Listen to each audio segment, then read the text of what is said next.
ગોધરામાં બીએલઓની કામગીરીથી કંટાળી શિક્ષકની આત્મહત્યાની ચીમકી। શિક્ષક વિનુભાઈ બામણિયાનો વિડીયો સોશિયલ મીડિયામાં વાયરલ થયો છે। વિડીયોમાં વહીવટી પ્રશાસન પર વિનુભાઈ બામણિયાએ આરોપ લગાવ્યા। મોડી રાત સુધી કામગીરી કરવા છતાં હેરાન કરાતા હોવાનો આરોપ છે। ગોધરાના ધારાસભ્ય સીકે રાહુલજી પણ સ્કૂલ પર દોડી આવ્યા હતા। એમએલએ સીકે રાહુલજીએ શિક્ષક વિનુભાઈને સમજાવવાનો પ્રયાસ કર્યો હતો।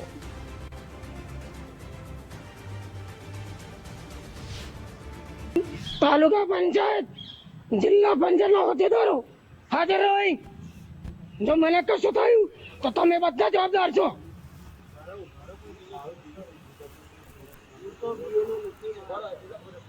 चरबी माफमा करवानी, काम प्रेम थी लेवानो।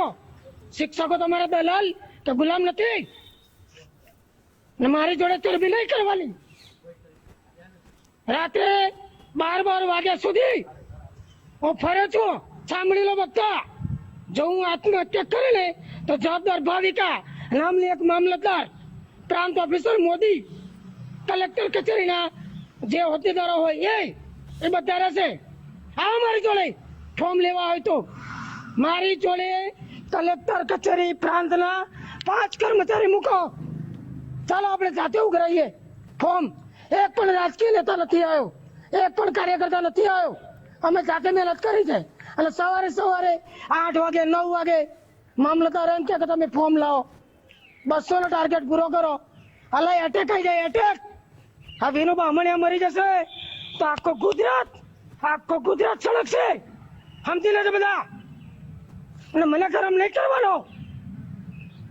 25 વાર કહ્યું છે મેં કે મારી જોડે માપમાં રહેવાનો છે। રાષ્ટ્રીય કામગીરી છે, એનો અનાદર નથી કરતા, પણ મેન્ટલી હેરેસમેન્ટ ના કરો। તમારું કામ થઈ જશે, 4 ને 30 તારીખે પતી જશે। પણ આ લોકો એમ કે નહીં તાત્કાલિક આલો। જનતા અમને આપવી જોઈએ ને।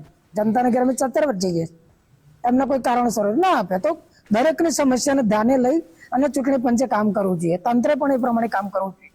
મારા જેવાને જો એ લોકો હેરાન કરતા હોય તો સામાન્ય શિક્ષકને તો અટેક આવી જાય ને। કાલ ઉઠીને મને કશું થાય, બેન ધમકી લઈ ગયા જોઈ લઈશ તો ડિસમિસ કરી દે ને ભાઈ।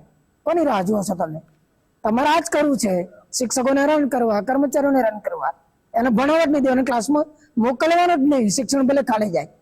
તમે આમાં પૂર્વે પાછા એમ કે આખા સ્ટાફને બોલાવી લો। આખા સ્ટાફને હું બોલાવું, બરોબર? તે છોકરો કોના ભરોસે? રામ ભરોસે। અને જો એવી કોઈ ફરિયાદ હશે તો એના અનુસંધાનમાં સરકારશ્રી અને વહીવટતંત્રએ પણ બીએલઓની જોડે એક બીજો સહાયક બીએલઓ ની વ્યવસ્થા કરી છે।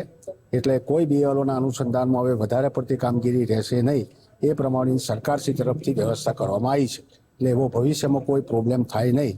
અને તેમ છતાંય અમારા સરપંચશ્રીઓ, તાલુકા પંચાયતના ચૂંટાયેલા સભ્યો, જિલ્લા પંચાયતના આ કામગીરીમાં મદદરૂપ થવા માટે આજે આ મિટિંગનો આશય હતો।